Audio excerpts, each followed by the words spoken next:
Good evening, Namaste, all the esteemed members. I welcome you all for today's study circle meeting on the topic practical experience on internal control reporting. And to develop on this subject, we have CA JK Sharath sir. Can I request CA Pramod Arjune, our Vice Chairman, to escort the speaker onto dais and then welcome him to the floral bouquet.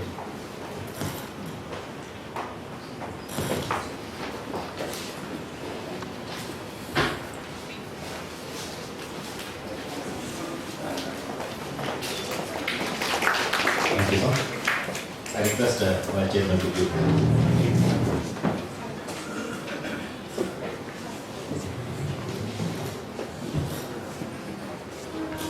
Esteemed my dear professional colleagues and Speaker of the Day, CA JK Sharath, Secretary Mr. Manjunath, hello. Good evening and welcome to this pivotal gathering at our study circle meet.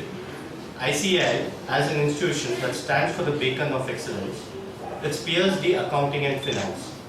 Today, we've come together to dwell a topic that forms a bedrock of financial integrity and trust, reporting on internal control. As we embark on this discussion that promise to enhance our understanding and practices, I extend a warm and a hearty welcome to each one of you.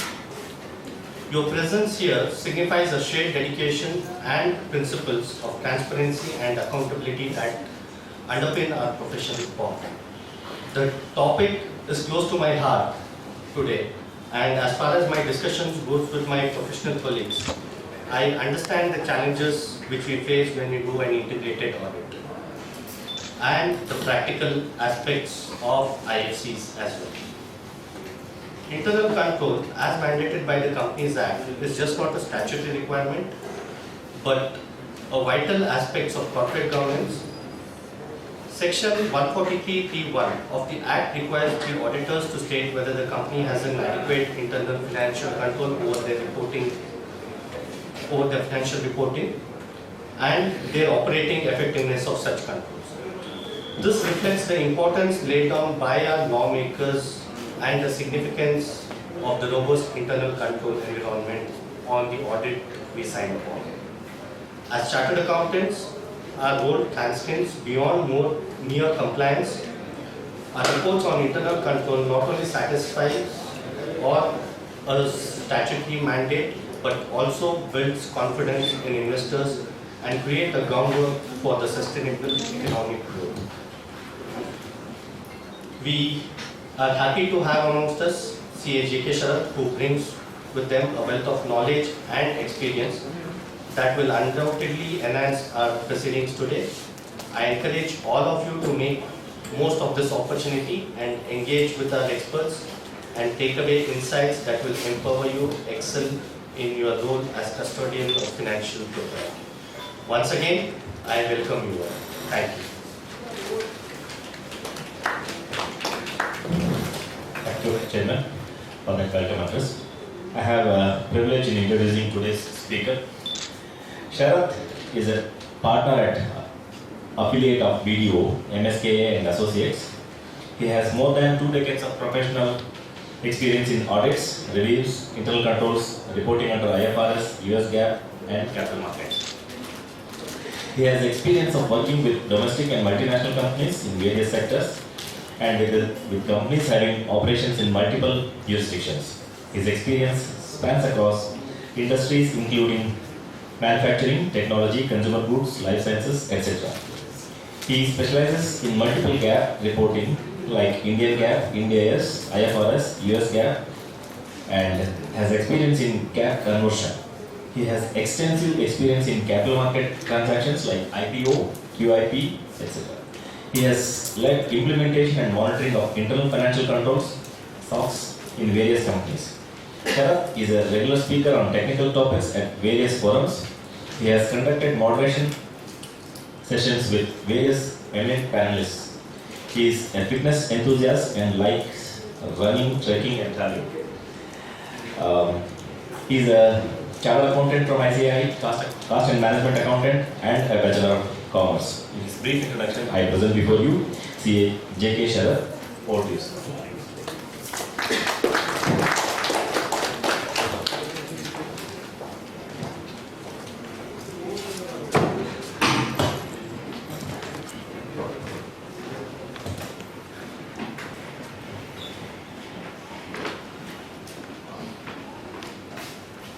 Good evening. Good evening, friends. And I thank Pramod and Manjunath for giving me this opportunity. Looking forward to interacting with you on this very important topic. When I was asked to do a presentation on internal control, mostly dealing with what are the practical experiences, the first thing I thought was, what do I do, right? What do I say? What do I convey, and how do I bring out what is the more practical aspect of how we deal with this day in day out? Then I said, okay, let me put across some of the understanding, right? Understanding of our internal control, where we'll understand what the law says, what do we mean by internal control, what does guidance say on it, and then go through some of the practical issues which we all face at the ground level when we sort of look at testing or implementing or auditing internal controls in various situations. And then I have few case studies which will again be like more practical cases of what are the scenarios and what could be the possible solutions which can come under each of the cases.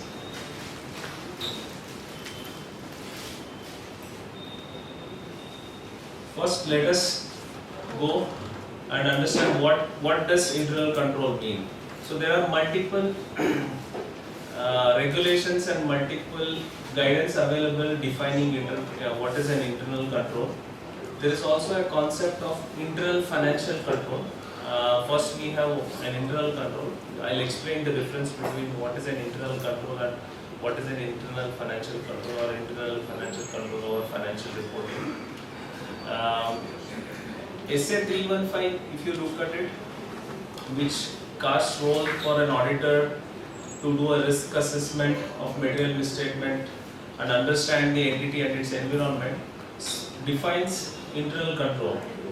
It says internal control is a process designed, implemented and maintained by those charged with governance. Here if you see, these are the process which are designed, right? So the words here designed are very important. That means you will have to somewhere look at designing an internal control, and then you will look at implementing, which are maintained by those charged by governance.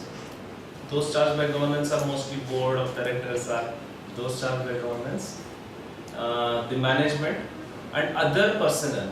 It's very important. It's not just management of those charged by governance, the other personnel who would probably do the day in day out operations.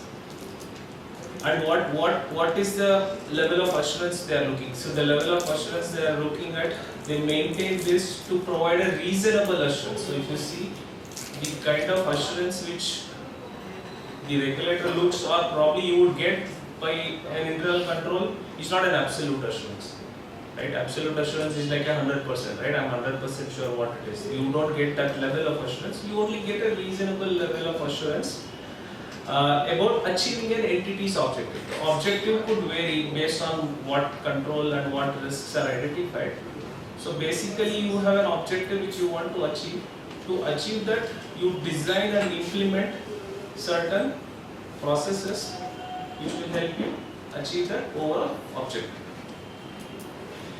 And then there are other key points which are covered in SA 315. It also talks about with regard to reliability of financial reporting. So basically you put in controls to make sure you have a process of reliably getting a financial reporting, effectiveness and efficiency of operations, safeguarding of assets, and compliance with laws and regulation.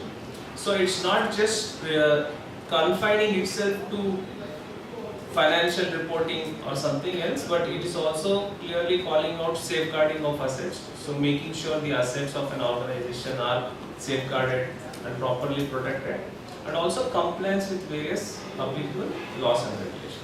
So this is how, if you see SA 315 defines internal control. Now if we go a little more broader, right, if we go into certain international guidelines which are available, and the first thing which we would all look at is COSO guidelines, which is COSO is a committee of sponsored organization which frames the various processes and also gives guidelines and framework on how an internal control needs to be sort of built in an organization, and what are the various components and elements which needs to be done. It's like COSO is like the gold standard of internal control. So they define internal control as a process affected by an entity's board, again those charged with governance, that's what they are saying, management and other personnel, designed to provide reasonable assurance. So here also you would see that the level of assurance is same. They talk about reasonable assurance and not anything larger like absolute or anything lower than that. It's basically looking at a reasonable assurance regarding achieving of objectives relating to operations, reporting and compliance.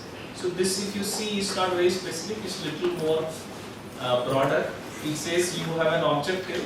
That objective is relating to operations, reporting and compliance, which is similar to what we have, just that they have not included safeguarding of assets here.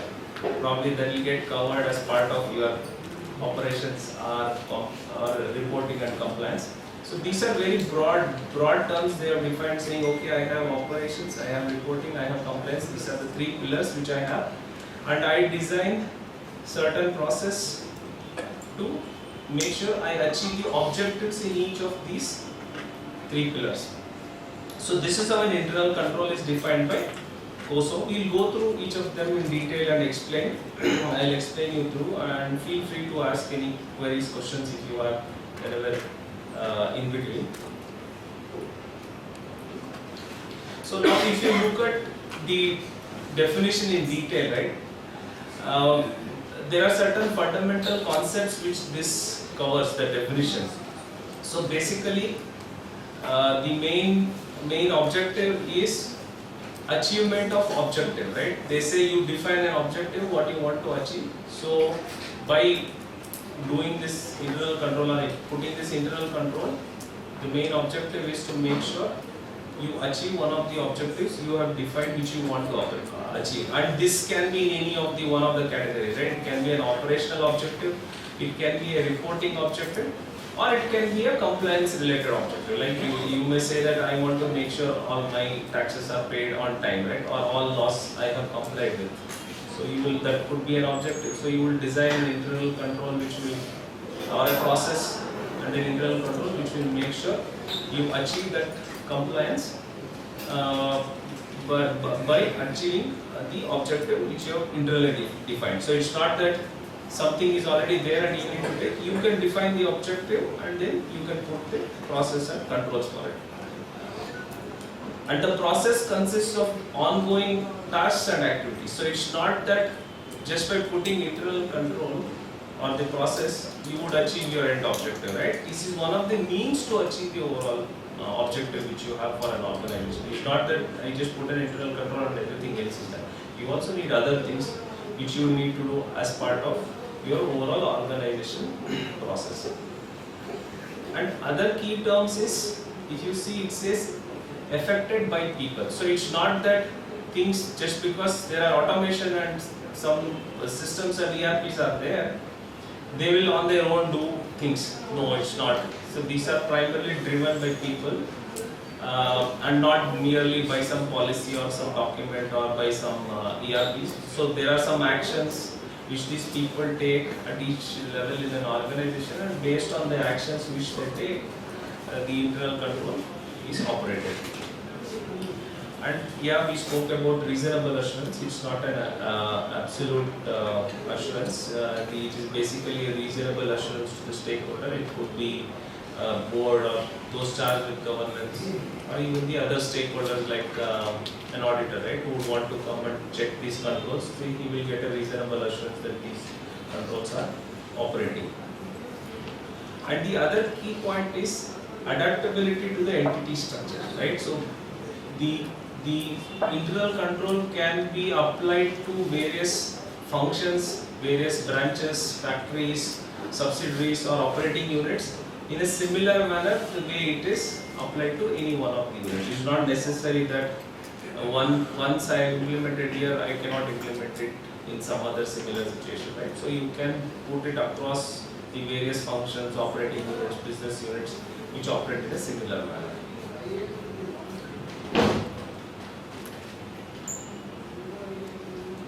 Now let us go further, right? Let us see what Companies Act defines and how ICAI, which has given the guidance note on audit of IFCOFAR, defines internal control. So section 134(5) of the Companies Act defines internal control, means the policies and procedures adopted by the company for ensuring the orderly and efficient conduct of the business. So here we are hearing some new terminologies which says orderly and efficient conduct of its business, including adherence to company's policies, safeguarding of assets, prevention and fraud and error, accuracy and completeness of accounting records, timely preparation of reliable financial information. So here you would see that it's becoming a little more broad. The Companies Act has brought in an element of prevention and detection of fraud, which was not there earlier. So they say that an internal control is something which has to be designed and implemented to make sure it is somewhere detecting and preventing a fraud. And then the other key terminology which Companies Act got here is orderly and efficient conduct of its business. So here this could also mean the operational aspect of the business, right? So because it says efficient conduct of business, and business does not just mean financial reporting, it would also mean your operation, your production, your procurement, everything, right? Everything is covered. So that way this definition is much more broader and comprehensive. It includes everything, not just the financial control, but it also includes sort of to cover an operational control. Primarily, if you see why Companies Act covers even operational control is because directors in their director's report need to give us affirming statement that they have implemented all the internal controls, and then they comply with this 134(5), right, requirement. So since it is done by those charged of governance who also in a way are sort of responsible for ensuring orderly and efficient conduct of business, so that is where this definition is slightly broader compared to what an auditor would look at it. So it will also include operational control as well as your financial reporting and financial statement control. Now going to the guidance note given by ICAI on IFCOFAR reporting. So it says internal control is a process designed to provide reasonable assurance. Again here I think everywhere we see consistently it's a reasonable assurance regarding the reliability of financial reporting and the preparation of financial statement for external purpose in accordance with the applicable GAAP and statements. So if you see the definition given by ICAI, it becomes much more narrower, right, compared to the definition given under Companies Act. Here it is covering only financial reporting aspects, unlike Companies Act where you see that it also covers the orderly and efficient conduct of business and detection and prevention of fraud and errors. So those are all sort of not covered as part of what the ICAI guidance note is given. So primarily if you see, the guidance note is more applicable for the auditors, right, to sort of give an opinion and use it as guidance for giving his true and fair opinion, and also the IFCOFAR opinion wherever it's applicable. Since auditor is not sort of expert in saying whether the business is efficiently conducted, etc., and there are also separate guidelines on how an auditor needs to look at a situation where there are frauds, etc. The definition is much more narrower, covering only the financial reporting aspects and the financial statement aspect, and not the operational and the fraud aspects.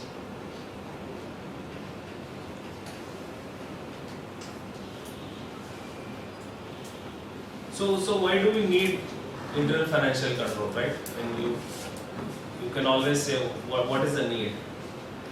I think the primary objective here in any organization for having an internal financial control is you need to make sure the transactions are accurately recorded, right? And there are specific authorizations which are happening for the transactions which are being recorded. So that is what the your internal control would facilitate. It would make sure that no unauthorized transactions go into your overall financial statement and your recording. Then safeguarding of your assets and making sure there are no unauthorized access to those assets, because it will make sure there is proper controls put in to sort of protect and prevent any misuse of those. Then the other most important objective is the risks are mitigated because you put in proper controls, internal controls in place. You also make sure that the risks which are there, which would come up, are also mitigated in advance rather than looking at it once something wrong has happened. And the other important benefit or important requirement would be that you will be able to timely get reliable financial information. See, like most of the decisions, even from a business perspective, are made based on what information is available, right? Whatever decisions are taken. So, moment you have a proper internal control over financial reporting and preparation of information, then you know the information which is coming to you, which is probably used in making those decisions, are much more reliable, and that is how your decisions will be much more accurate. And then, of course, recorded assets are compared for existence, because you have proper internal control. You would know that the assets which are there in your books or in your financial statements are recorded, and they are actually physically there. You will make sure those are done. And yes, moment you have a proper internal financial control, you would also make sure you put processes and controls to prevent and detect occurring of any fraud and errors, because the overall internal financial system would be running based on proper controls. And then you would also design systems and procedures to effectively operate the internal control. So now, because I have put in proper internal control, I'll also make sure one is I design the internal controls, and then I also make sure those internal controls are operating effectively over the period. So because they are operating, the systems and procedures are designed so that you have a timely, accurate financial information. So these are some of the key needs. Why do we need an internal control? Now, going to the nature of controls, how a control could be, right? I mean, overall basis, a control, if you see, can be bucketed into these three sort of buckets. A control can be an automated control, right? And control can be a manual control, and then a hybrid of these two, right? An IT dependent or a semi-manual control or a semi-automated control. These are the three major buckets under which a control can be sort of put under. What is an automated control? So basically, an automated control is a control which is executed by some IT application, right? So let us say I have a software which calculates the payroll for employees, right? So the system would, in the back end, do the working. They would be defining how the system has to function. So based on that, if some input parameters are already given, the system will say, okay, calculate monthly salary, it will calculate everything, and the system will give you the numbers or whatever. So basically there is a program which is done, and in the back end it would work based on the program, and then the output is given. So some of the key advantages of automated controls is the chances of an error is almost like zero, until unless there are some issues in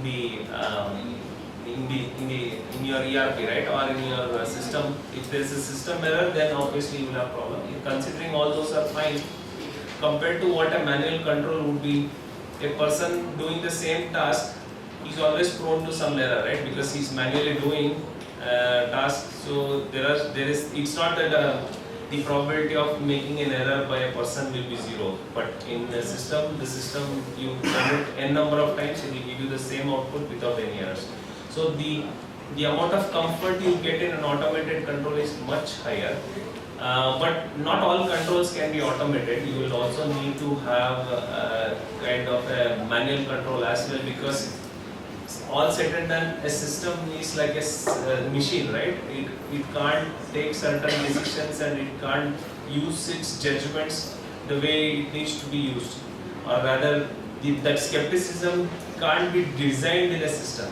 It can do some mundane routine jobs which are there for a long time, but where you need certain judgment using your experience, those things cannot be automated. That has to remain a manual control. So you have a lot of manual controls also which are there. And then we go to the other bucket, which is a combination of your automated and manual controls. This is where you would see a lot of hybrid kind of a control, wherein you will have some input coming from the system and somebody would manually analyze it or carry certain procedures on that, and then the control is sort of exercised or the process is done. So basically the IT system would give you some input for you to sort of do some process as a manual, and then the output would be a control. Right? So let us say you get an aging report for your receivables, and then you look at the aging which comes from the system, and then you decide what provisioning you need to make. This is a very simple example I gave for a IT dependent control where the system would calculate the aging. It's not manually done, so you don't need to worry about it. Then you move from there and see what provisioning has to be done or whether anything needs to be written off. So these are the examples. Now let's go to the characteristics of the control, right? What could be the basic characteristic of a control? So inherently a control can either be a preventive control or it can be a detective control, right? So what is preventive control? Preventive control is a control which prevents from occurring of some exceptions or some errors, right? Even before the errors have occurred, you prevent that from happening. Detective are more detective in nature. Once the transactions and process has taken place, you have certain controls to make sure those, if at all any error has crept in or any exceptions have come in, you detect them. So a very typical example of a detective control is like your bank reconciliation statement, right? A transaction has already happened. There may be some error in you giving a check or you accounting it somewhere, right? But when you do a bank reconciliation statement, BRS, and compare with your bank statement and your books, and you find there are some issues, so you detect if there are any issues or error or mismatches. So basically reconciliation statements, most of the reconciliation statements would be a detective kind of a control. You detect it once it has happened and then you rectify it or you remediate it. Preventive are more which are prevented even before the transaction is happened, right? So let us say for me to account a purchase, I need to have a purchase order, and the terms in the purchase order should match with the terms in the GRN and my invoice. So there is some sort of a three-way match which is done even before the purchases are recorded. Only if this match happens, I record the purchases. Otherwise, I investigate, I make sure the issues are resolved, and then I account it.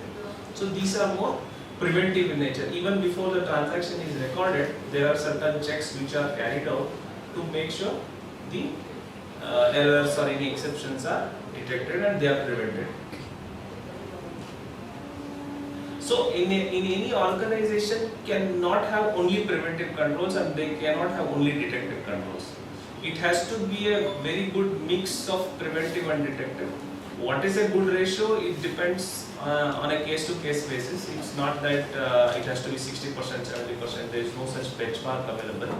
Depending on what objective they want to achieve in the internal control and what kind of organization it is, you need to have a very good mix of both preventive and detective.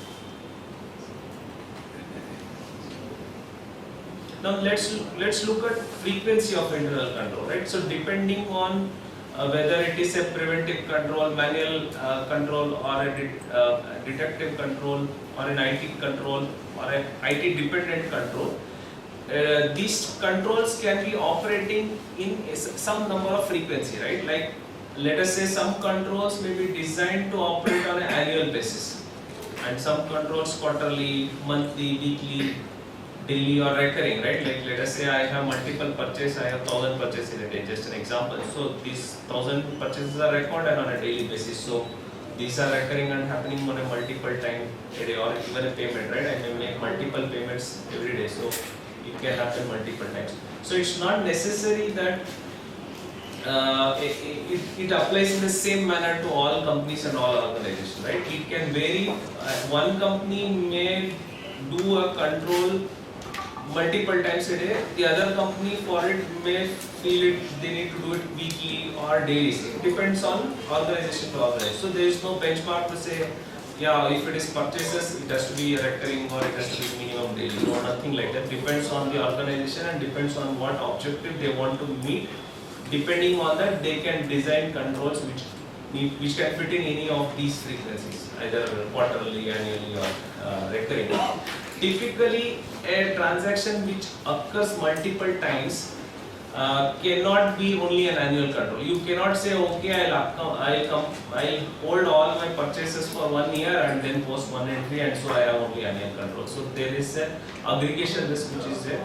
You cannot do that, and typically that control fails at the design level. So you need to make sure that the frequency in which the transaction occurs versus the frequency of the control being exercised in the process are more or less aligned. And the other important thing is if the risks are higher, right? So you typically an internal control would be put for a risk which you identify in the process. So if you believe the risks are high, what do you mean by high risk? High risk are typically items where it involves a lot of multiple calculation, right? And where it involves a lot of judgment being used, and complex calculations are there, and a lot of individual bias may be involved, right? So like provisioning for a receivable, just to give you an example. I may always feel this receivable is good and I will receive it, right? Because I know that this customer will pay me even though that is outstanding for, let us say, more than 1 year, and my typical cycle is 30 days of payment. So that is where the bias comes into place. So you have to be very careful how you design the frequency of those controls. You cannot say, okay, I'll only look at once in a year for all these, whereas it is occurring more frequently, right? If the transactions are coming more frequently, you should also make sure the frequency of your internal control also are more frequent.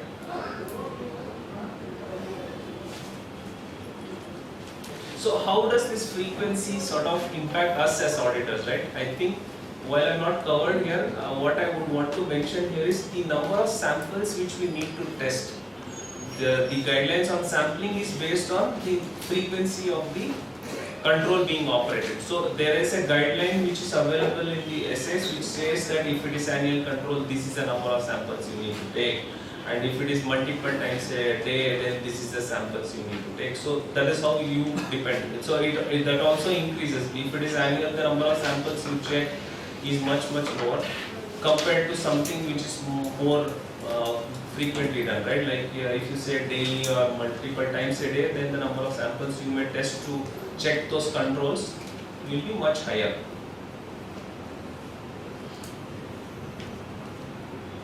Now let us go to another key concept which is very important, is distinguishing between a process and a control. This is very important for us to understand precisely what is a control. While we all understand that internal control itself is a process, if you see the definition, it says a process designed to achieve an objective, right? Designed by those charged of governance to achieve an objective. But the process as such is not really an internal control. The process is really different from internal control. So you have a bigger basket which is your process. In that there are certain elements which are your real controls. So now you need to really know what are the differences when you understand the process. So basically process are actions that are not generally designed with an objective to prevent, detect or correct misstatements. Right? The process basically involves you initiate something, you capture, you do the calculation, you process, you record the transaction. So these are basically the process. These activities, if you see somebody is calculating something and somebody is initiating some workings and he's processing and then recording a transaction, so that is more process. That's not an internal control. So if you go and test a process and say yes, the controls is fine, then I think we have a problem there. So what is a control then? So control is a combination of well-defined repeated actions which are performed with the focus being prevention or detection of error, right? So now what happens, right? So just to give you an example, what is a process? Somebody prepares a bank reconciliation statement. Let's go back to the same example, right, which I have been giving, bank reconciliation statements. Very simple, everybody will understand.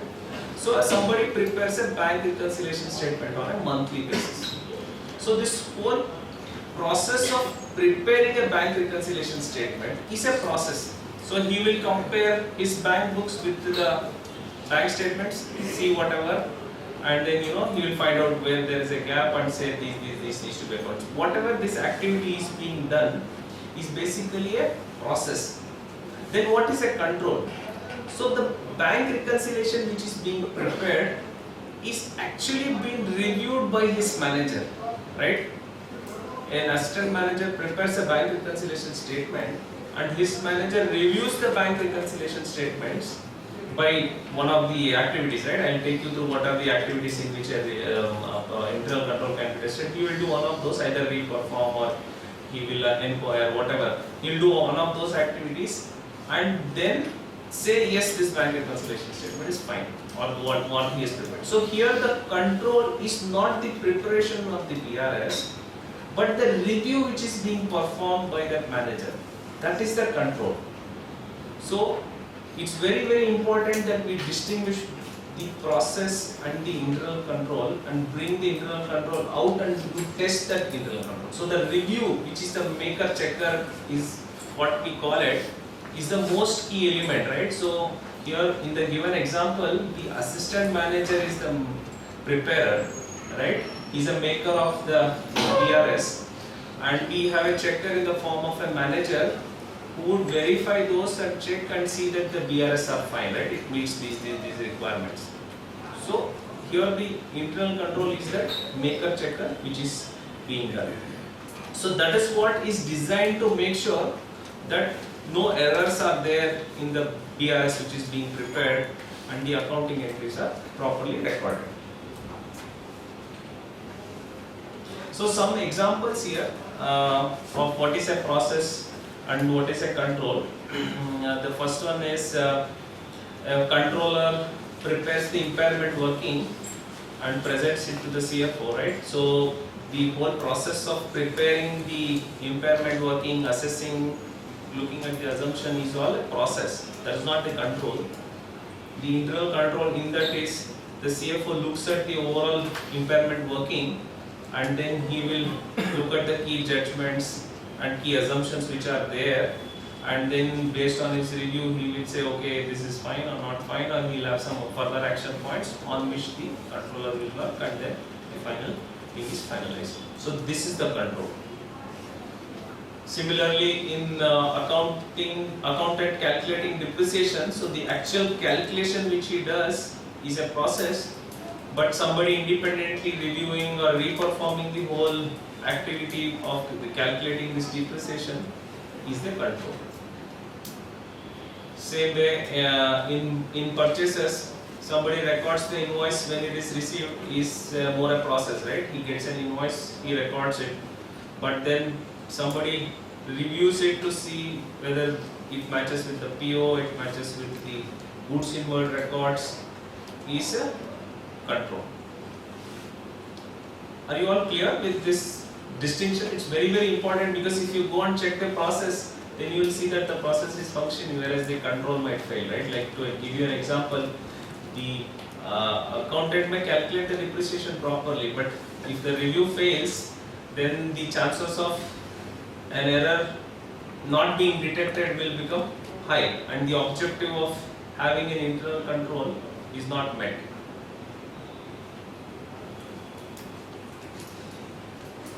Then let us go to the next concept, which is called as the ELC, or the entity level control. So now we have process level controls, like you will have various processes, treasury, procurement, whatever, right?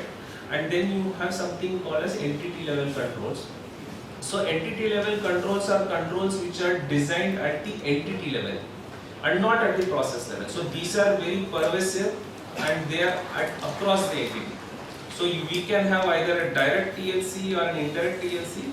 So some of the features which an ELC will have, or an entity level control, will be the one which sets the tone at the top of the organization, right? How an organization is designed, right? Are they more control oriented, or are they like very casual about whatever happens, right?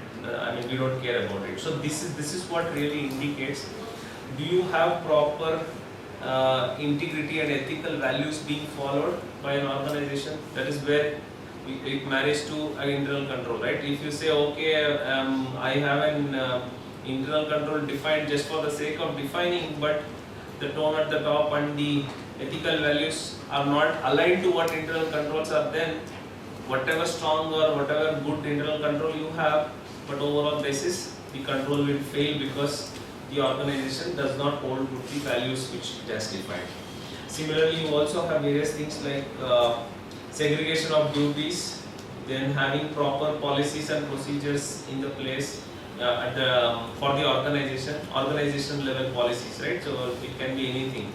Having a proper review mechanism by those charged of governance. So these are some of the examples of ELCs. Some of the pitfalls in ELCs basically are, you could have a management override of control. So typically I can design the controls in the best possible manner, right, in the books, but then because it is designed by the management can always override, right? So let us say some transaction has to be approved as per this in the control is there, but then it doesn't get approved. When it goes, it says no need here, you go do whatever you want, right? So that is where the management, because of the authority which they have, can always override the control and the auditing standards. That's why ask the auditor to look at management override as a significant risk, right? In heightened risk is where you need to do some procedure. Similarly, if you have an organization which has very minimal segregation of duties, right? The person does two conflicting roles, right? Just to give you an example, he will do purchases and he'll also do payment, right? It's always easy and prone to some errors and fraud, right? Because he is doing both the activities. So then there is an overall issue in the entity level.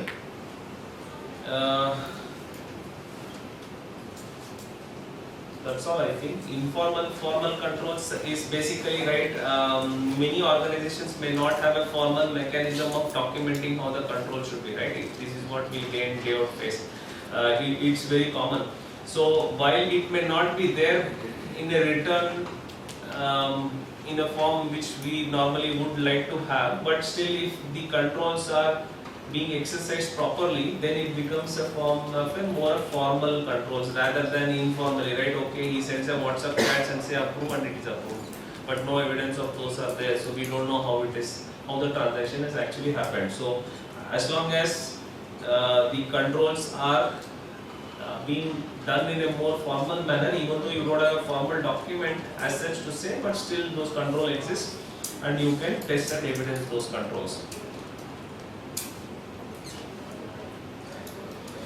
Now going to the information technology controls, I think we in the earlier slide I had shown the automated controls, manual controls and IT dependent controls. So this is on the automated controls. So wherever we have some automated controls which is there, you will have to carry out certain incremental tests to make sure the ERP or the package or the application which is being used also supports the control and it gives you a reasonable assurance. So basically, if let us say you have an SAP as a accounting package, right? So because the whole trial balance etc. comes out from the SAP, you will need to also do certain, and also some reports comes out from SAP, you will also need to do certain tests of those IT controls. So the whole controls can be bucketed into two sort of criteria, right? One is the general IT controls. Second is the more specific application related process controls. So let us say in the SAP examples, you have general SAP which is there. So you will need to check whether the overall IT environment which is there is again taken care by these controls, right? So let us say if the access management for those ERP is not okay, anybody can come and post any entries. So even though the report which you get is fine and it's okay, but because the overall IT environment is not okay, you cannot sort of say that this output coming from that system is also okay, because anybody can go and put the entries, right? So you don't know who's posted the entry and what is done. So that way, any application, any system, you need to first test them for IT general controls, which are the general environment of about the IT, the access management, the physical security, the data backup security. So there are certain criteria like that which you will need to check and see if those are working fine. So once those are fine and they are operating effectively or they have been designed effectively, then you go to the application level controls. So application level controls would be the example I gave where three-way match is being done, right? When you do a procurement, you have a three-way match. Now once the IT general controls are there, then I also have an application level controls which says, okay, three-way match is fine, three-way match is being automatically done. So because I am okay with the IT general controls, I go ahead and check the application level controls and see that these three-way matches which the system automatically does or some other controls which they do are fine. So some of the examples of application level automated controls are your edit check, input validation check, right? Or your limit check. So let us say in a system they have defined credit limit to your customer. So if customer has outstanding more than this, then you cannot do any further invoicing. So that kind of a limit is set. So the system automatically stops once the outstanding from that particular customer reaches the level which is defined in the system. So these checks can be put. So these are all more automated controls which are there. And I spoke about three-way match. Sequencing numbers, right? This is very important in an automated, just to check that all the transactions are complete. The system will automatically give a serial number, continuity number. So once this system is designed in this manner, then it automatically comes the number one by one. So you know the audit trail of which numbers invoices were used, as an example, right? Invoices were generated and what happened to each of the invoices during a particular period. So that is also automated. Sequencing of number is an automated control. And these are more application level control. And again here an application control can be preventive or detective. So is a manual control, right? It can be either a preventive or detective. Depends on how you have designed it to achieve an objective. So if the objective is to detect some error or misstatement, then it will become a preventive control. And if the objective is to detect something, then it will become a detective.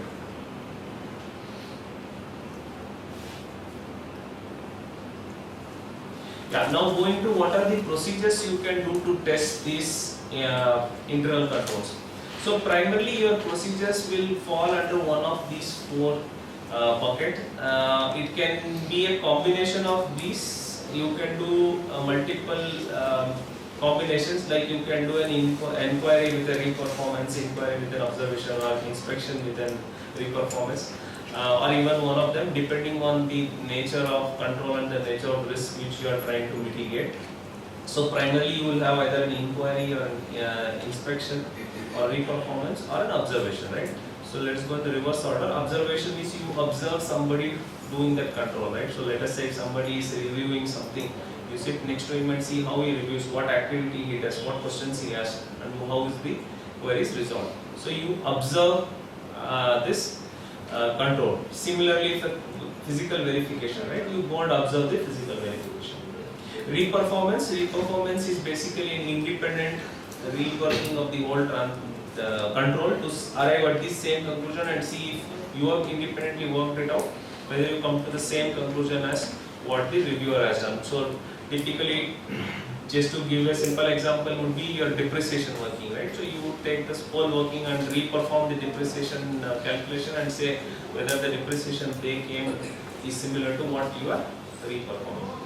Inspection and examination is slightly more detailed procedure, wherein it's a combination. You will look at some evidences, right? You will say what are the supporting documents he saw. Let us say there is a GRN made, so you will see the GRN, you will see the purchase order, and you will see whether the required parameters are correctly matching or not, and then you will see whether the control is working as it has been designed. Inquiry is a more high level procedures. It will not be generally precise and accurate, and it's never alone enough, right? So you can't just say, okay, I inquired with the client to say, okay, whether the control is working, and he says, yes, it's working, and then it is done. No, that alone generally is not a sufficient evidence for an auditor to conclude that the control was operating effectively or designed effectively. But inquiry is a very, very powerful tool. Through your inquiry with a combination of any of the other procedures, you can get the required objective achieved. And another key point, if you see, is reperformance you would do where there is not much of judgment involved, right? Because in a judgment you can't reperform somebody's judgment. Like the provisioning for doubtful debts example I was giving, you will reperform, you can't understand and reperform somebody's judgment. So reperform alone may not work. So you may need to do some inquiry and examination procedure along with reperformance, right? So maybe you will reperform to see if the aging working is fine, the bucketing of the aging to various dates, but then you can't conclude on the judgment which he has made. So each of them has some pros and cons, so you need to be careful what procedure you will use in what control. And other key point is we have certain design factors when you which needs to be considered when a control is being designed, right? There are 4 design factors, I think 7. I have 3 more, right? 7 design factors are there. So the first one is, these are the factors which you need to consider when you are designing a control, right? You have an objective in mind, so you want to design a control for it. So these are the factors you will consider and then design a control for it. The first one is appropriateness of the purpose of the control and its correlation to the risk. So most of the cases, the risks are identified at the lowest possible level, which is basically the assertions which you have, right? So let us say you have some assertions like completeness. So at completeness level, you will see how appropriate is this control to mitigate this risk and how it correlates to that risk, right? And then you will design those controls. So primarily here the objective would be to prevent or detect any of the error or misstatement. So considering that, you will see how appropriate is this control which you have designed to mitigate this risk. And the second one is appropriateness of the control considering the nature and significance of the risk, right? So there are certain risks which are inherent, there are certain risks which are moderate and certain risks which would be high, right? Or certain risks will involve high judgment, like let us say analysis of doubtful receivables, the example I gave is more judgmental and it could involve personal bias. So you will need to see whatever controls you are putting in place or whatever controls you are designing to mitigate that risk is appropriate, and it considers the bias which should come in it, or it considers the element of judgment which will be involved. And the other very important aspect is the competent and authority of the person performing the control, right? So this is very, very important because let us say I give you an example, right? A finance controller approves the travel claims of CFO. So the authority of the person, while he may be highly competent to do it, right? He may be expert in doing travel claims, but can he go and question his boss and say, why did you do this? It's highly unlikely, right? So you've designed it in a manner that the person really does not have a proper authority to sort of do something. So there is a sort of gap in it. So you have to be very careful when you are doing. While he may have experience, but still it's slightly difficult to do whatever he is doing. So he may say, okay, my boss are fine, I'll approve it. So the control fails. So it really does not achieve the objective for which it is designed. Then again, the frequency and the consistency with which it is done. So generally, if a control is being done repeatedly and continuously, then you see that it tends to perform consistently and well, rather than a one-off case or a sporadic, because experience also comes in place, right? In case of manual controls, if the person is doing the same activity repeatedly, there is some sort of knowledge which will come and he will achieve the learning curve, and he tends to perform them more effectively rather than doing it on a one-off basis or one case basis. So you should also look at the consistency and the frequency in which that control is being exercised. Then the next is the level of aggregation and predictability. This is very, very important because the controls and the risks are identified at the assertions level. So if you by chance aggregate and say, okay, so let us say an example, right? The sales invoices are reviewed by the CFO in a large organization, right? I mean, I don't think so.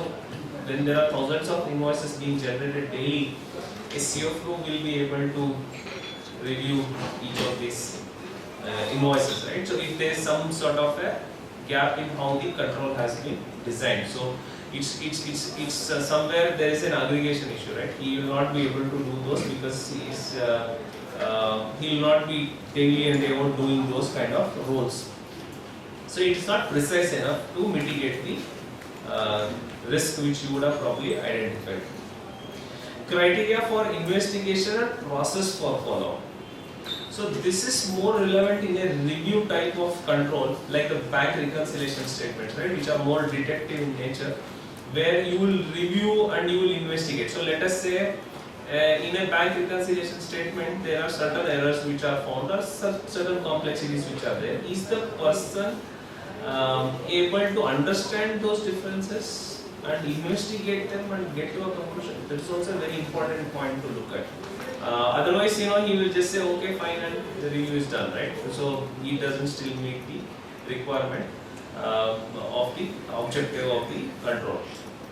Then the last one is dependent on other controls. I think this is mostly a case where it can also be manual, but mostly in cases of IT dependent controls where you have some your control being dependent on something else. So again, going back to the same example, like here, evaluation of provision for doubtful or review of provision for doubtful receivables, right?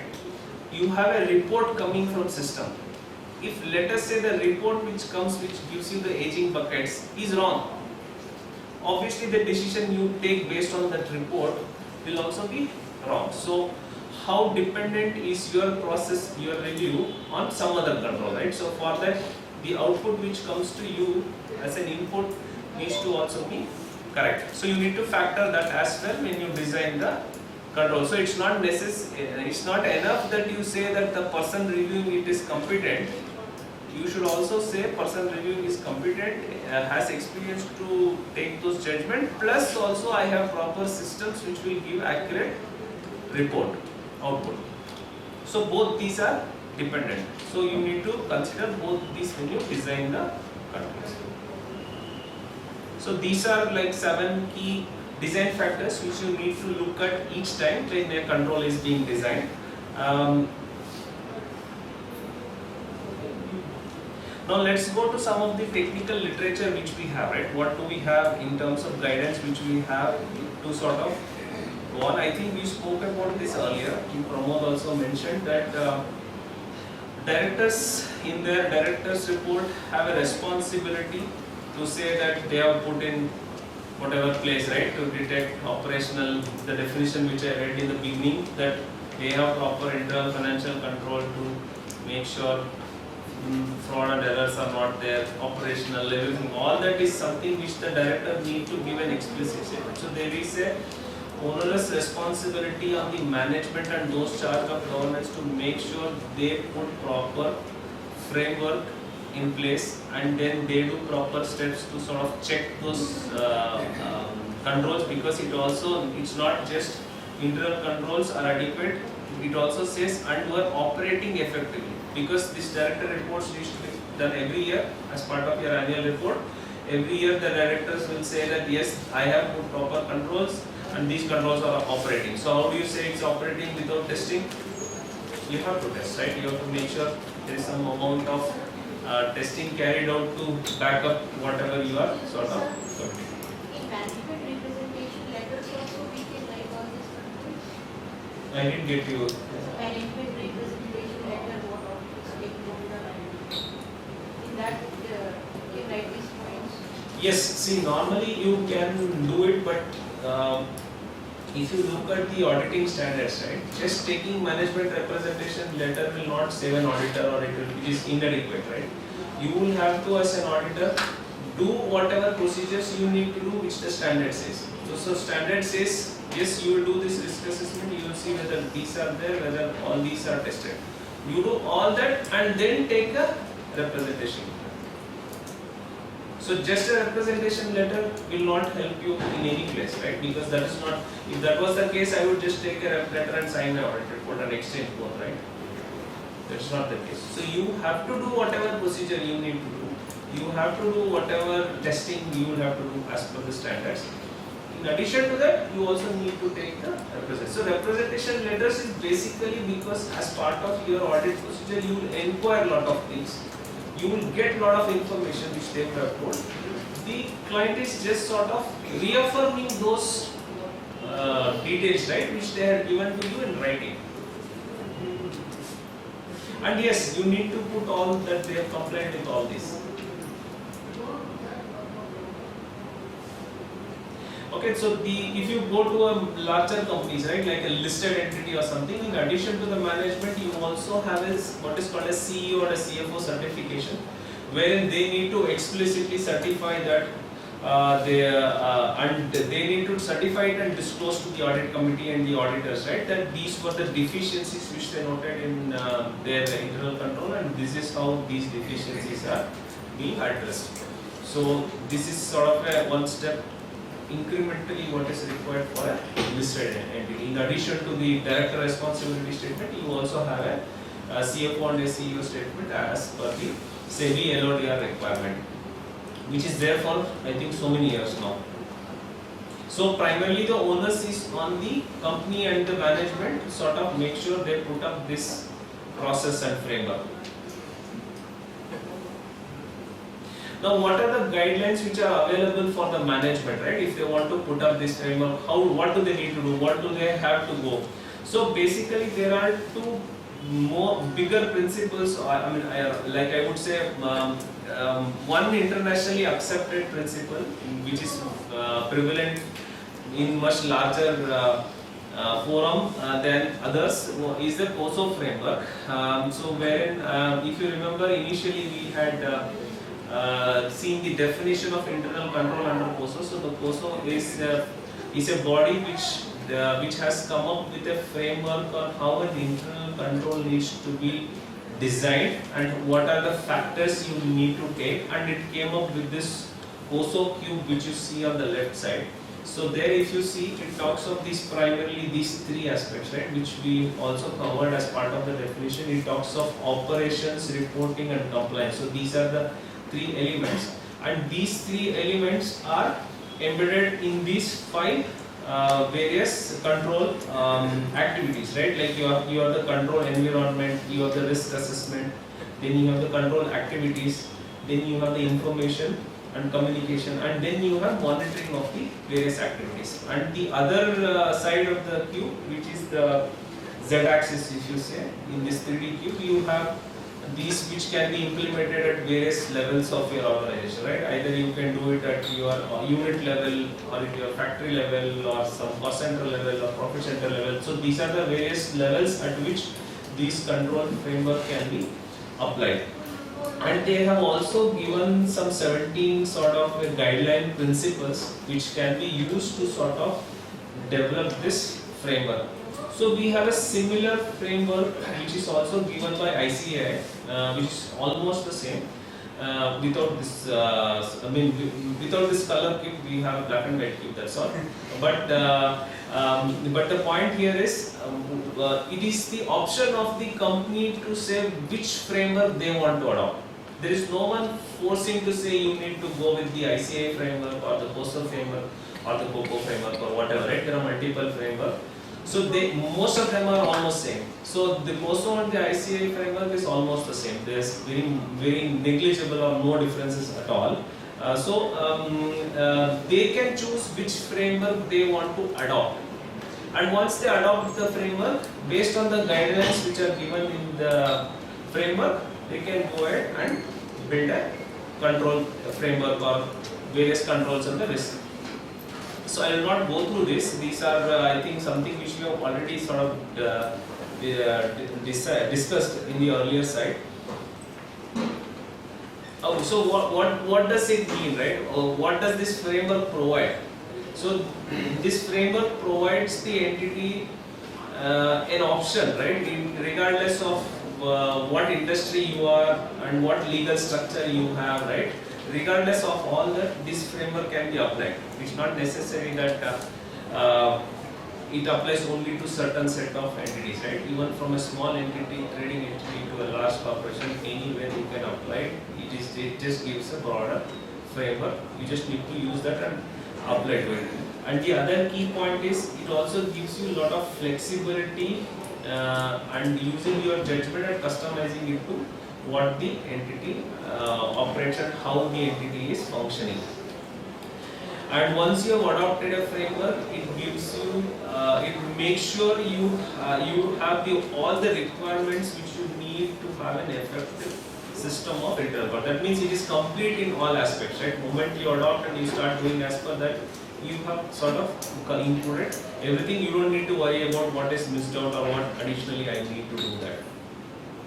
This also gives you a very good opportunity to implement internal control, not just in financial reporting aspect, but beyond that as well. Let us say operationally you want to do it, right? Like, because the Companies Act definition also covers from a management responsibility perspective, even the operational controls. Company may want to put up a framework for it and make sure those objectives are achieved. So you can use the same framework for both financial reporting as well as operational controls. And the other important point is, if you go through these questions, right, and based on this, if you do the framework, COSO framework, it gives you a high opportunity to eliminate certain redundant or ineffective controls. So in any organization, right, I may have a lot of processes being done and a lot of control being exercised. Some of the controls may be redundant, it may not be required. It's just that because it's being done and it is being processed. This is one key area where you can always re-look at it and say, okay, these are the duplicates or these are the redundant controls, and I need not do it, and use the resources in a more effective way. So these are primarily some of the benefits which you get, whether COSO framework or ICAI framework which you use, it's the same thing. And what are some of the guidelines for the auditors, right? So like I mentioned earlier, for your statutory audits, you have the guidance note issued by ICAI on internal financial control or financial reporting, which gives you the framework, which gives you guidelines on how you need to go about testing, what you need to do, what are the various kinds of opinion you give on various circumstances, etc., etc. You also have an implementation guidance given by ICAI, specifically referring to small and less complex companies, because a smaller entity may not have all the resources required to sort of put up a framework like this, right? But still, it applies to them, so they will have to do it. So it gives a very good, this is a very nice guidelines on what all you can consider as a control and how you can work in a relatively smaller kind of a organization. Very good implementation guidance. I would suggest all of you to sort of go through it. It will help you when you are dealing with all your clients. Similarly, SA 315, we have some guidance on internal control, because as part of the assessing the risk of material misstatement and understanding the company and its environment, and an auditor also needs to understand the internal control framework which they have put and what controls, entity level controls, etc. all that. So that also is covered. Similarly, in SA 330, when the auditor is doing the risk assessment, you will have guidelines on how you will look at the internal control. And of course, SA 265, where the auditor has a responsibility to communicate to those charged with governance the deficiencies, anything if he is noted during the course of audit. So you will have to communicate that these were the deficiencies and this is the impact. Similarly, for an internal auditor, there are two standards which have been published by ICAI, 120 and 12. Internal auditing standards, which talks in extension about how an internal control needs to be looked at and what an auditor needs to do. Similarly, there are also certain industry-related guidelines which are given, which also talks about the internal controls and how an auditor needs to go about when he is doing an internal audit. So these are some guidelines which are there, which can be used as a reference when you are sort of dealing with doing this testing or implementing of any of these in any of your clients. Now going to some of the practical issues which we have noted, right, during implementation of this or doing audit of this, etc. The first one, I think all of us would have faced, right? It's a very common one. While we know that all companies will have some sort of a control and some sort of a process, but there may not be adequate evidence which may be there, right? Which an auditor will be looking for, and they may not have a formal documented process, or they may not have a formal risk control documented. So what do you do? I think it's a very tricky situation. None of the guidelines, if you see, right, says that you need to have everything in writing. No guideline says that the company has to maintain the whole processes, the risks and the controls in a written form or in a particular format which has to be done. In fact, if you look at the ICAI implementation guidance, which is applicable for SME entities, right, it clearly says that an auditor can look for the processes and the understanding which is there in the entity, and then use that to conclude on the controls which are operating, right? So it's not necessary they should give you a framework this way, that way, etc. In a small organization, looking at what size they are and how they are, you can understand yourself, and then you can look for proper documents which would be there to substantiate the evidence the control, right? To give an example, you may have some policies, right? Any company will generally have some policies, and this one which will be there, like employee benefit policy or some policy like that, right? Code of conduct. So some of these will generally be there in any of the organizations. So you will look at that and then build from there, and then get proper evidences for your controls. While they may not have a framework properly done, and they may not have a process documented the way you need, but then you will, at the end of the day, to conclude as an auditor, you will need evidence, right? So you will need evidences that this review was actually performed. So check for those evidences. As long as those evidences are there, I think it should be fine for a small setup. Any doubts? Any of you have faced, or how you have dealt with? It is very difficult to get the written communication from clients. They will explain the things, but in writing, most of the mid-sized clients won't have anything. They won't have, yeah. I mean it's true. They don't need to also have, to be frank, right? It's not required for them to be We having. need to have. That's where the huge gap comes, right? You need it for your purpose, whereas they don't need it all. So you sort of bridge the whole gap. That's what the guidance also says, because you already have an understanding. You build that, you keep it, but check for proper evidences that the controls were working, and then obviously you look at those guidance, right? The design factors and whether they are precise enough, the controls. You can't be right for every control, the promoter signs the voucher, right? It will not work.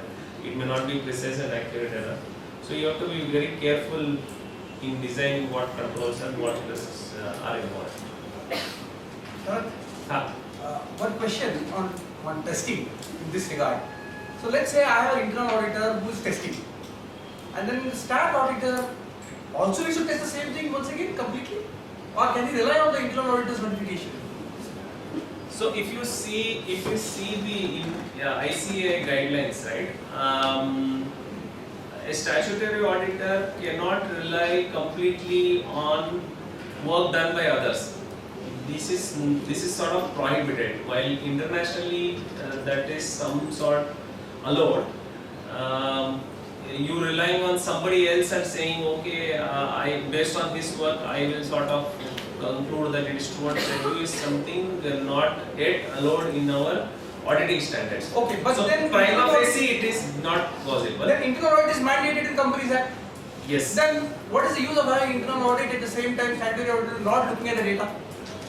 So the objective of both are different, right? Okay. See, the objective of both are different, right? Management, if you see in their director report, needs to sort of affirm by a statement saying that these controls have been designed and operating effectively. So it's more management support. Correct. So internal auditor will be the basis for those charge of governance and the directors to say yes, right? He checked it on our behalf, and then there were nothing alarming or whatever was there. Whereas statutory auditor will do a test to say, yeah, this is what is the test and this is my IFCOFAR opinion. Thank you.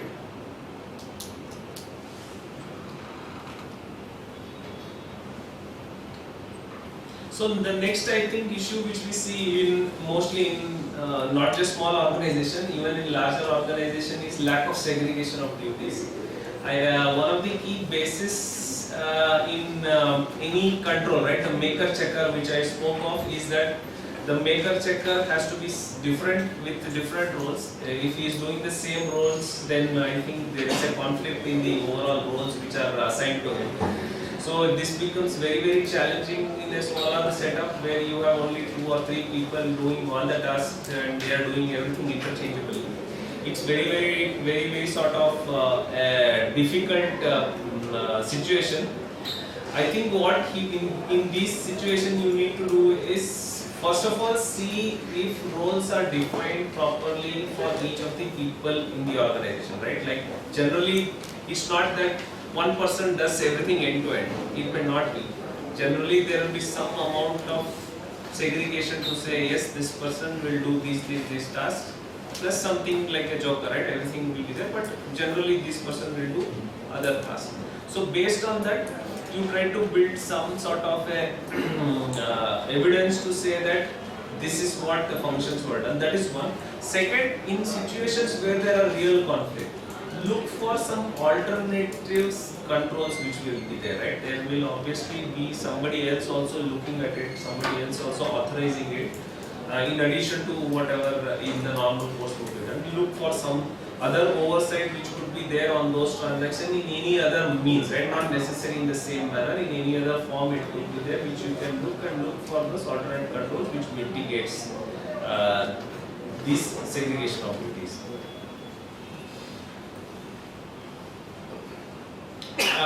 The other one is the competency, right? So let us say you have somebody performing certain activities, but may not be really experienced or may not be having the required competencies. So I think here you need to break the whole thing into two buckets, right? First, ones which are normal and routine controls, where the risks are not much.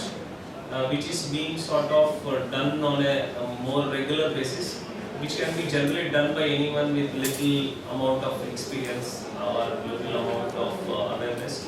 So I think those are okay, right? If they are being done by someone who's not really that much competence. Then you have the other ones which involve very high level of judgment and which involves very high level of bias, right? And personal assessment and complicated workings. Those are really the cases where you would have to see whether that person has a competency to do it or not. So here the challenge is generally in any organization something complicated is never done by some junior guy, right? You will obviously have somebody at a management level or at the promoter level who will be involved to sort of review it, assess it and guide it, while the base work can be done by someone, but the actual review function would be generally done by someone who is little more senior. So maybe you can rely on that, or if they have some external help or consultant they are using, you can probably use that as a basis for you to say that yes, we had somebody external who supported them and who got this competency. Sometimes in government audits it becomes very difficult. We've seen person from biology department heading the commercial. So it becomes very difficult to find out this competency. If it is more a routine aspect, I think it's fine, right? If it's just approving some small voucher which really does not require much of technical knowledge or a judgment, then I think it's fine. But moment it comes to, let us say, using your judgment and using your experience, then that is where those are the kind of controls. So basically, you need to be careful only for some risks which are classified as higher risk.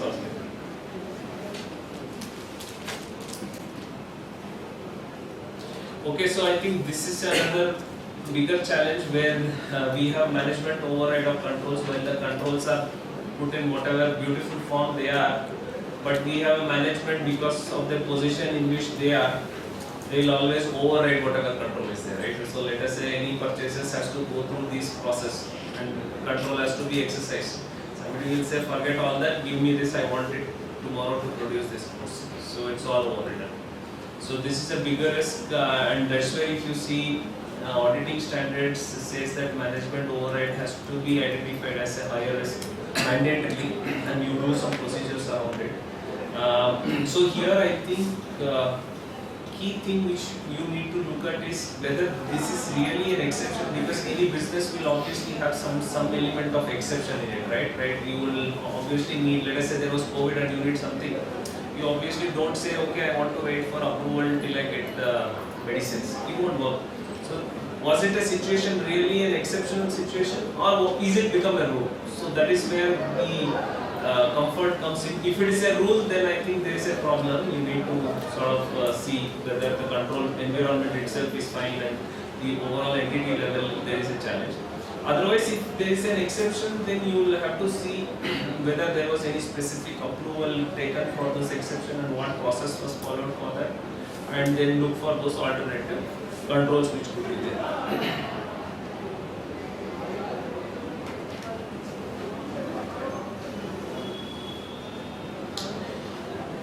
Yeah, again here the management, it's more an entity level issue where you will see that companies more worried about business. I think more often than not we see, right, the finance function is the least important for them because it doesn't give any value add as per them.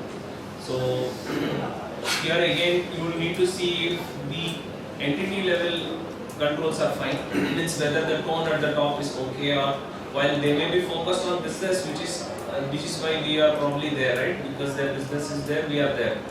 They need to probably be focusing on this, but not ignoring the main, most important compliance or the financial reporting aspect. So you need to sort of assess at the entity level what is the risk, and then see if there are other mitigating controls which are available which can mitigate whatever risks you are looking at. And in an organization, if you have multiple employees and their roles are defined, even though the tone may be like that, the employees may be doing what they are supposed to be doing, more accurately, right? That can also help you.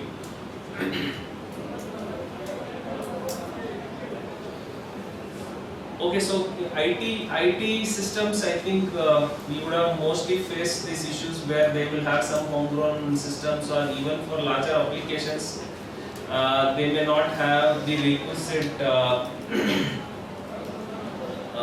requisite controls operating to test general IT controls, more in the form of access management, then backup, then your segregation of duties, etc. in the system.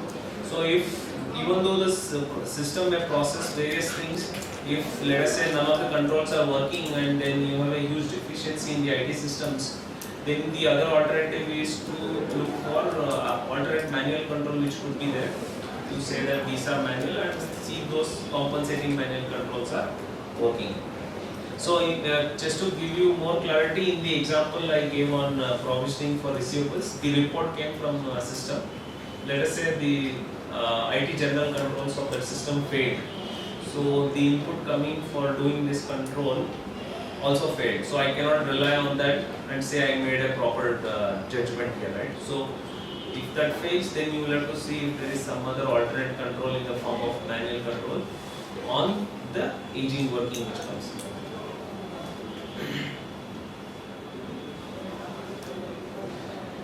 Okay, so this is another question which comes up. Is it necessary that always I need to test IT general controls? It's not necessary. So the key point here is because we are reporting on internal financial control or financial reporting, whatever impacts my financial statements is the ones which we need to cover. So let us say I have a production related software application which does not impact my financial statements. Assuming it does not impact, so then I don't need to cover it, right? And I don't need, because I'm not reporting on their operational controls or on the production related controls.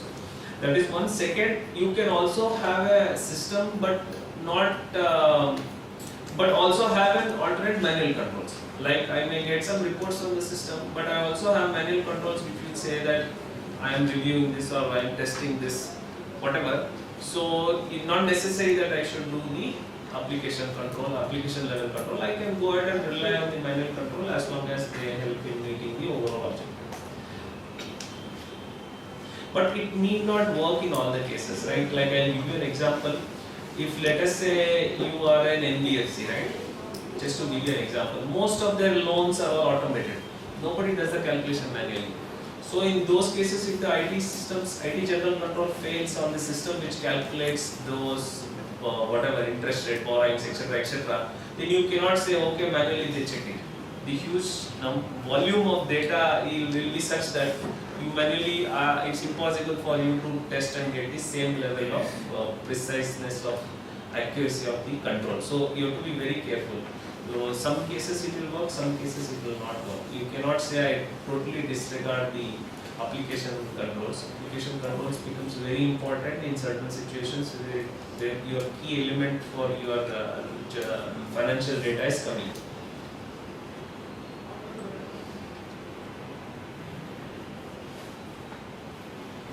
Okay, this is another very frequent questions which I get, right? So they say, okay, anyway you have done so much substantive procedures and you have not found any error, right? So that itself indicates that internal control is working and it is fine. Is that okay? Absolutely not. Doing control testing is separate from doing substantive testing, because the auditing standard says that you need to do control testings for you to be able to opine on your internal financial control or financial reporting. Just by doing some substantive procedures, you cannot say internal controls are operating or fine, right? There is no deficiencies. It's not possible. Both has to be done separately, and you will have to have evidences that you did these checks as part of your audit.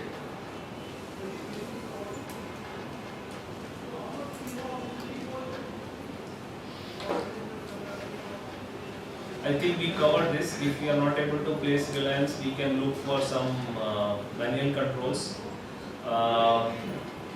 which can be there. This is okay.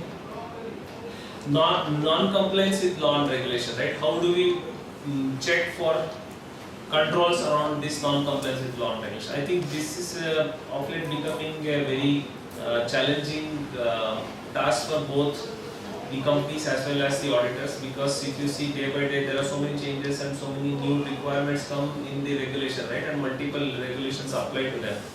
And of course, yes, the responsibility is on those charged of governance. They need to confirm that they have complied with the required laws and regulations and there are nothing. But having said that, this becomes a key control or a key risk in any audit as well, wherein you will have to see if the company has put in proper controls in place to make sure they comply with whatever significant laws which apply to them.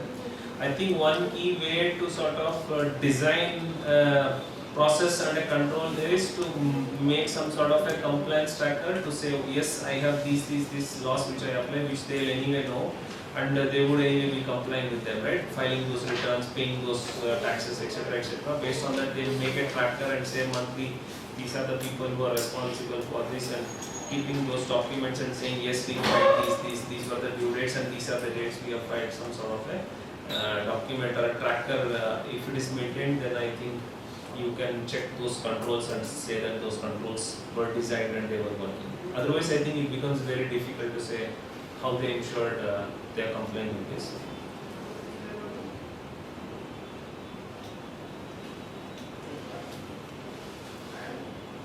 Okay, so the other one is you have all the controls designed, but the workings which they do and the review which they do has huge number of errors, right, which are there. While they say yes, I have done, you will see a BRS sign, but then you will re-perform it, you will find 10 errors in that bank reconciliation statement.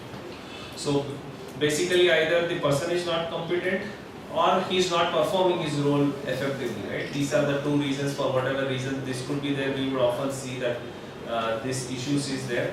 I think only way I would say is you sort of one, look if this can be automated. If these are more manual and routine kind of activity, you see if they can be automated. And second, also it's important for us to educate how a review function has to be done, right? See, while the preparer can make whatever X number of mistakes, the reviewer should make sure those mistakes are picked up by him and those are addressed appropriately. So that is the key function, maker checker, which I was talking. So the checker has to make sure that those errors are seen and he is doing an effective review rather than just signing off. So that is something which you will need to make sure your clients are educated so that they start reviewing them properly and appropriately, and over a period of time the efficacy of the review is sort of improved.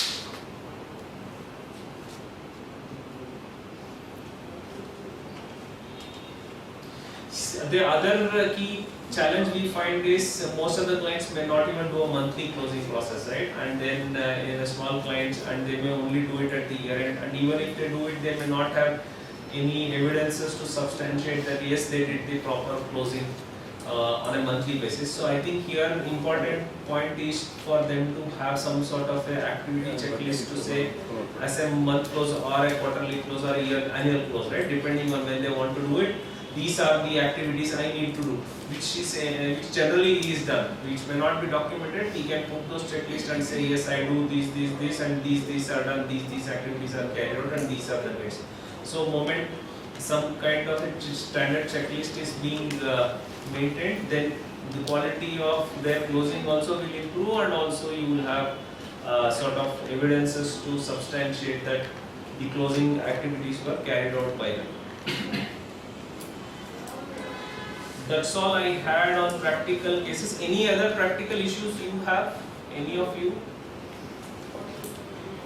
Anything?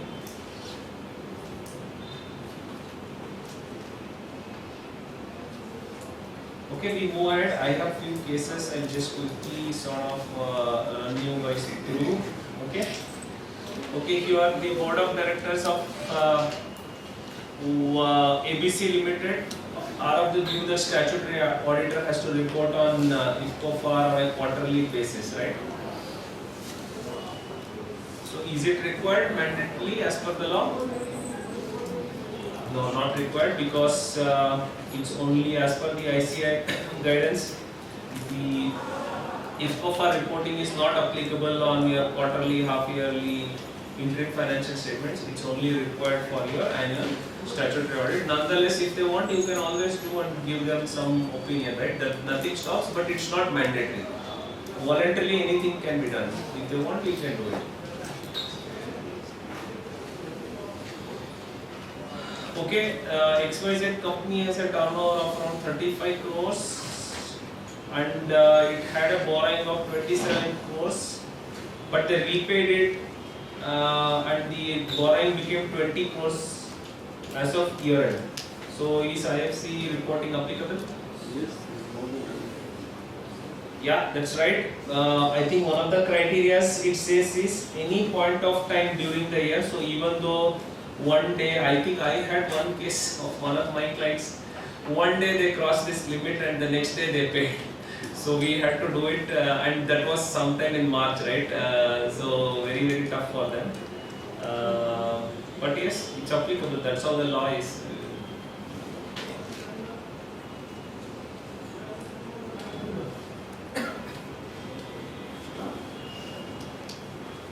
Yeah, so the board of directors of TN Limited are of the view that since TN Limited is not listed, the board does not have any responsibility to report on internal control.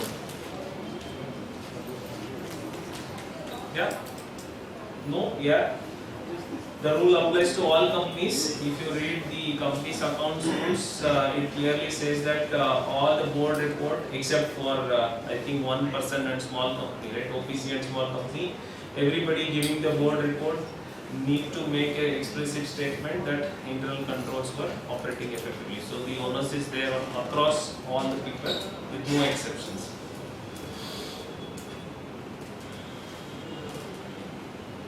Okay. I think we discussed this so many times.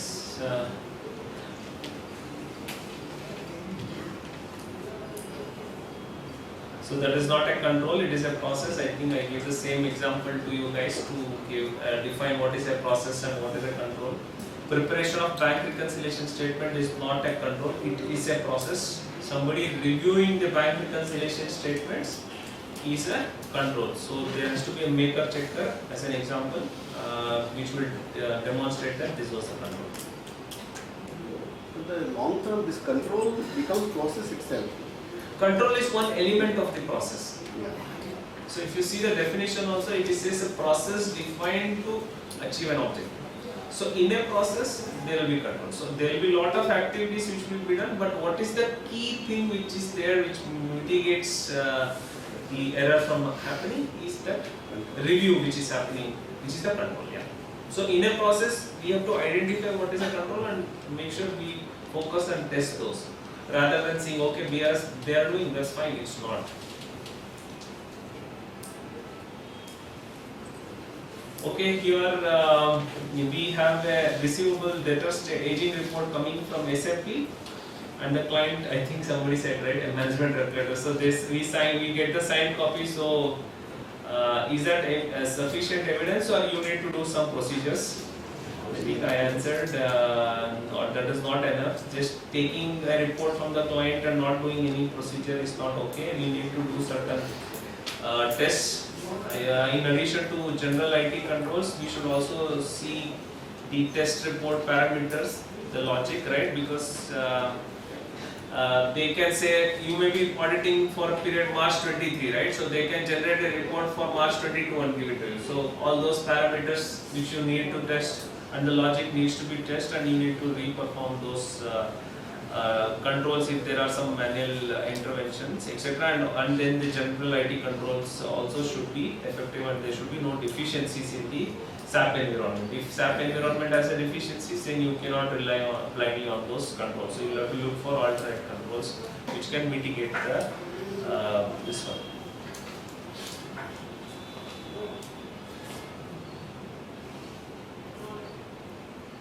Okay, so now I think this also I covered in some way or the other. There is a company which says that the financial statement is fully reviewed by the CFO, so this is the only control we have. Is this sufficient to mitigate all the risks, right? So it's not. I think if you recollect in the design factor, I had told that it has to be precise enough to mitigate the this, and it has to be at the assertions level. A CFO or somebody doing is a very high level, it will not work for all the controls. Some controls it can be fine, but not for all, right? So it's not precise enough to sort of achieve the objective which we are looking at. I think that's all I had. No, one more here.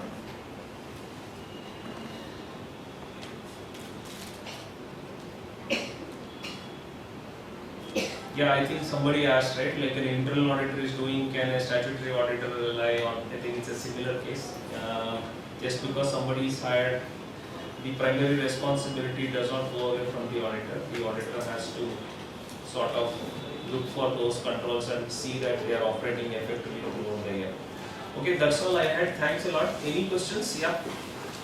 Happy ending, sir.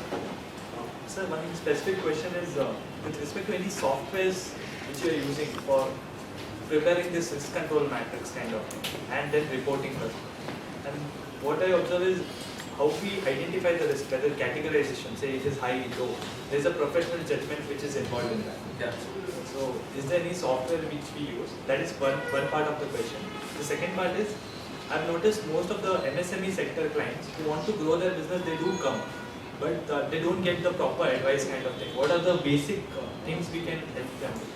So, two questions, so I'll take in two parts. There is no software which is there. I gave you references of what guidelines are available, right? So, POSO is a very, very good framework which is much more detailed, and like I said, is a gold standard. You can go, POSO is a website, you can go there, it will give you detailed guidelines on how you should design a framework. It will also help you normally decide on when it should be high or when it should be low and when it should be medium, whatever, right? Those criteria can be done. But yes, these are more circumstance driven, right? What is high for one client may not be high for another client. It depends on their nature of business, the control environment, their operations, etc., all those. So this is a key thing. But I can give you some general rules, right, where it will become probably not low. So wherever there is a very complicated working involved, right, it's not very easy, right? You will I'll give you an example. You have to do an impairment assessment of a goodwill. So the working itself is very complex. One. Second, there is a projection which is involved, which an auditor is not an expert to test. Right? So you rely on what management has given, so you need to challenge and you need to do that. Third, there are multiple assumptions which are used in arriving at the present value or whatever, right? So you have various discount rate, etc., growth rate, blah blah, all those assumptions which are very complicated, which is specific to industry, which will involve high knowledge of industry and high knowledge of those assumptions. So they are high judgment. So these are generally made as a medium to high and not a low, because these factors are involved. Low would be something which is normally routine and mundane, which is going on, right? Which operates and it goes on, where there is no judgment involved or a very simple thing which happens, simple check which system does. So these are the general parameters which are used. Not all of them, but just some few highlights I have given. Then the second one, so there is no software, so these are the parameters you will have to use. Sorry, I forgot the second question. The second one is generally a small entrepreneur kind of thing. They are generating most of the employment in the country. If they want to grow the business, we obviously understand that there should be a set of controls which should be designed. Yeah. So how do we help them in such? Yeah, correct. So very, very important, because I also work with a lot of startups and small companies as well, in addition to larger companies. So the first thing which we need to do is, if you really see, there is no organization which can function without any control. There will be some set of controls, right? See, this is the example I give to many of them. At least in sign a check or at least in split the NEFT, right? He will have to do it. He will see and then do it, right? That is a review. He's reviewing and seeing whether I need to pay this guy so much, whether I need to receive this so much, why I have not received. So there are controls which actually exist in even the smallest of the businesses. To what level it is fine, what level it is not fine, it varies depending on where they are. One. Second, you cannot take some standard rule book and say, yes, I benchmark this to this company and then you have to adopt these controls. That model will never work. It has to be the bottoms up approach, wherein you will first understand how their operations are structured, how their operation works, and then see what are these controls which are already being exercised, right? Already being done, and then identify those as the control. So that way you cause less disruption to them, right? They are already doing, you just document them and evidence them and maybe fine tune it to say, look, you do this, you also evidence this, right? Most of the cases it is the issue that they may not retain the assessment, right? They may not sign the BRS, or they may say in an email, they may do in a WhatsApp, all these. So these you make it more formalized.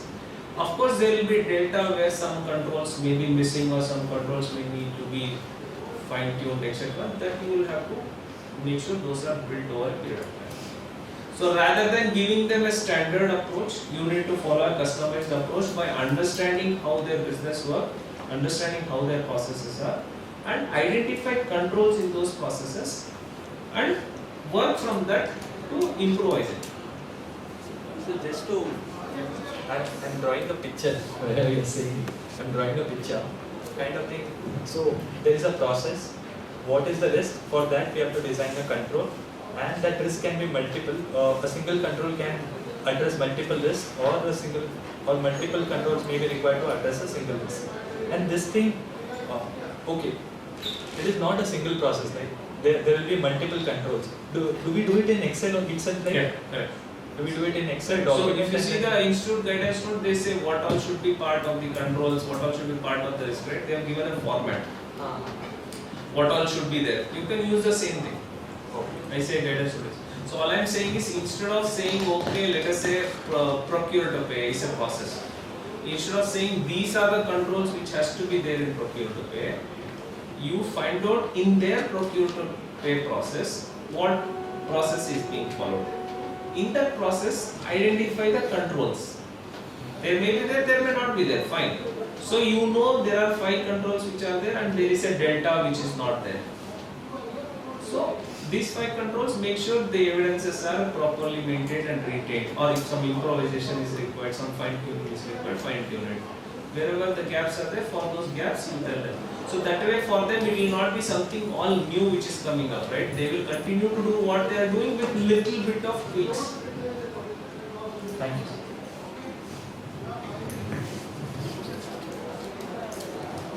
Yeah.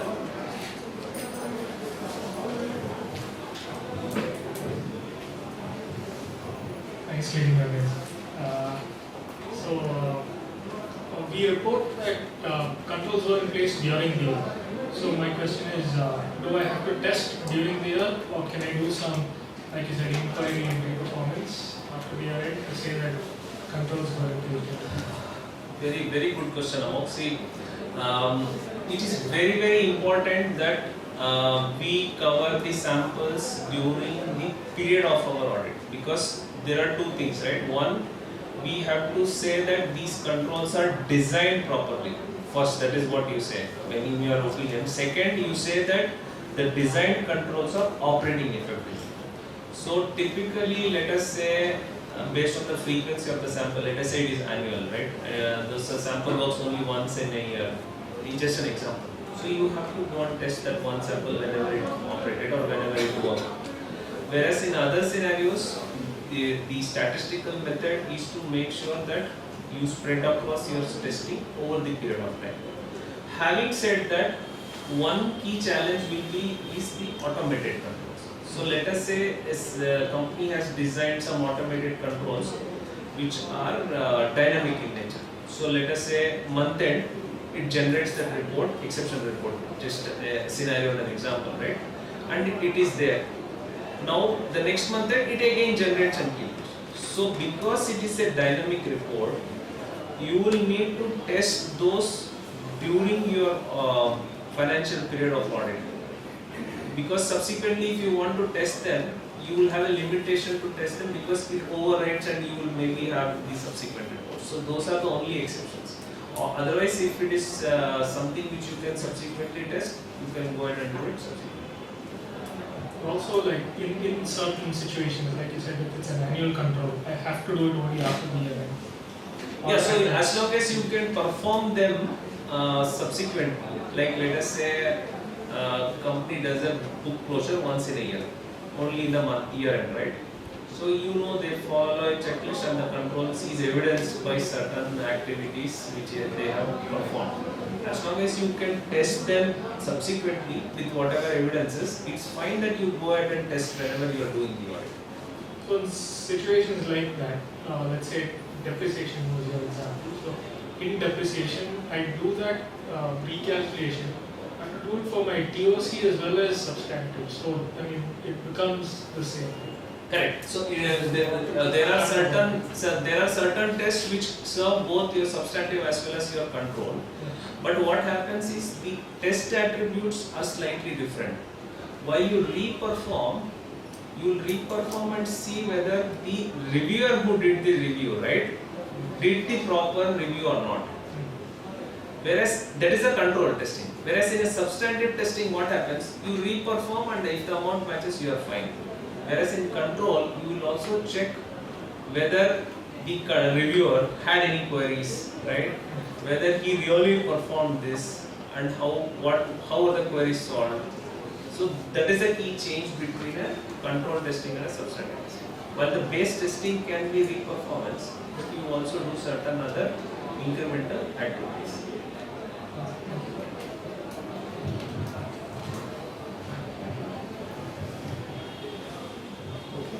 Thanks a lot. Thank you.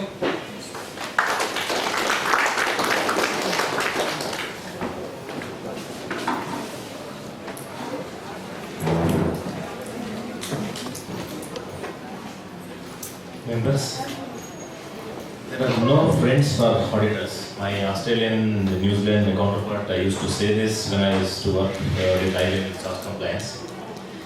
You need to be very clear in calling spade a spade, be it internal audit or statutory audit, not because the statute compels you, but otherwise also. Any lacuna observed while reporting the internal controls, whether it is KCOs or KCFRs, need to be brought for discussion and reported. And when you identify some mistakes of those charged with governance, you might have come across they saying to you, why should we hear from these auditors or listen to these auditors to whom payment goes from our efforts, right? So do not mind it.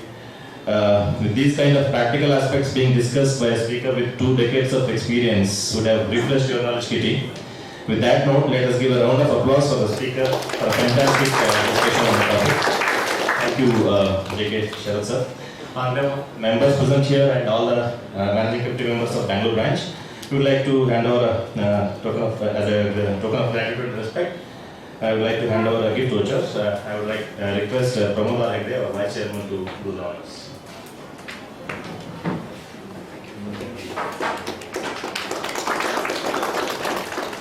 Thank you, sir. That's all for the day. See you on Saturday, morning 11th November 2023 on breakfast meeting on the topic Impact on PMLA for CAs. Thank you. Good night.